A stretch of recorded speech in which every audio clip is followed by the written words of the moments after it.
another episode of Morning Market Call. I'm your host, Todd Castagna, and with me today we're lucky to have the co-president of BYU Silver Fund, the incomparable Adam Mabry. Oh, Adam, thank you for being on the show. Thank you for the compliment. No problem. Wow. Adam, you are the co-president of the Silver Fund, which is a BYU investment fund. I'm wondering if you could give our guests on the show today a brief look into the history of the Silver Fund and what it is. Sure. The Silver Fund, as Todd kind of alluded to and as the name implies, is a fund. It's an investment fund run and managed by students. A little bit of the history: it was founded about 25 years ago actually, about 1984, by Madeline and Ruth Silver, who contributed a sizable donation to the school, about $200,000, earmarked for the purpose of giving students the opportunity to actively manage and invest funds.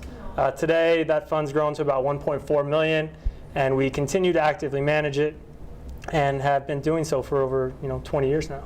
That's fantastic. So you are an MBA student. Correct. And you're the co-president. So how is the fund set up? Who's running the fund? Who's in charge? And how do decisions get made?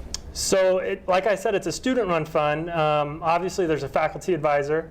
Our faculty advisor happens to be a former investment professional who has done lots of things throughout his career. Most notably, he ran his own hedge fund, so he has a lot of experience. But I'd like to say that he primarily sits on the sidelines.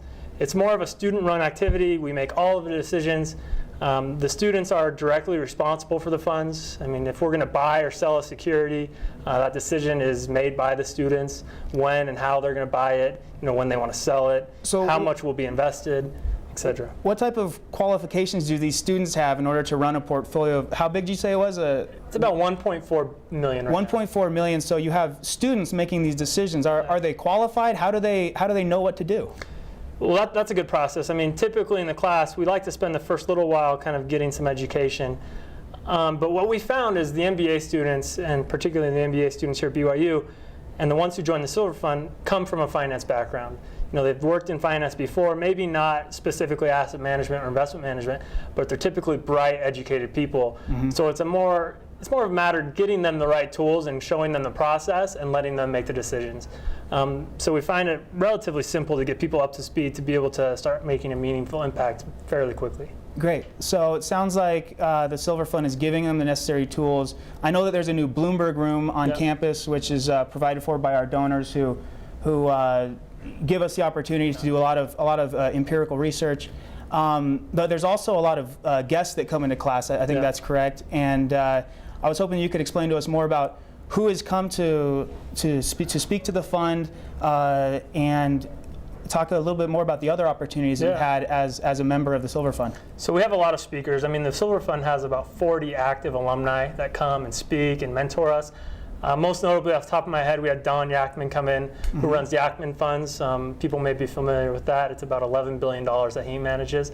He came and spoke to the class. Talked about his philosophy. He was like Mutual Fund Manager of the Year one year, right? Yeah, I mean, he's done really well. I mean, I think he's tripled money over the last 10 years, so those returns are probably abnormal relative to the other. To say the least.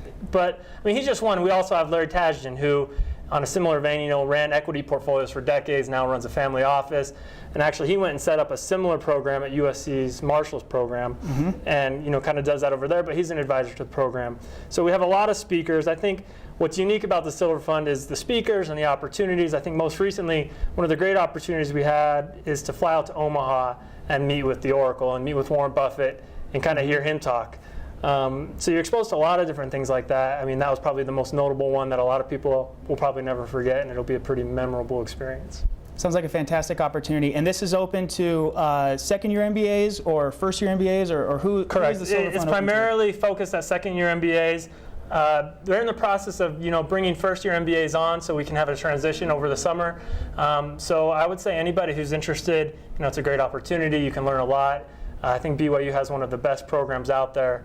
We're really setting ourselves up well to be able to manage money. Fantastic. So if you're a prospective MBA or a first-year MBA that's interested in the Silver Fund, who would you recommend speaking to, or how would you recommend preparing yourself for the fund? Yeah, I think show a genuine interest in asset management. If it's something you're really interested in, this is going to be something you want to do.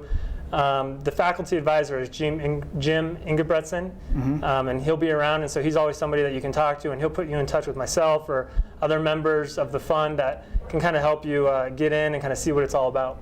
Fantastic. Adam, thanks for all the great information. Thank you, Todd. Absolutely, anytime. Thank you all for being on the show today. I hope you've learned a lot about the BYU Silver Fund.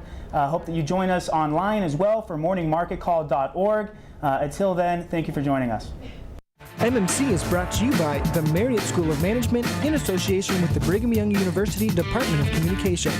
MMC is made possible by a generous donation from Larry Tasjan and Gary Williams, and is produced by Rhett Weller, Todd Castagna, Mason Chin, Joel Toby, and Sabrina Beck, with line producing by Beth and Brian Grimmick. For more information, find us on Twitter or at morningmarketcall.org.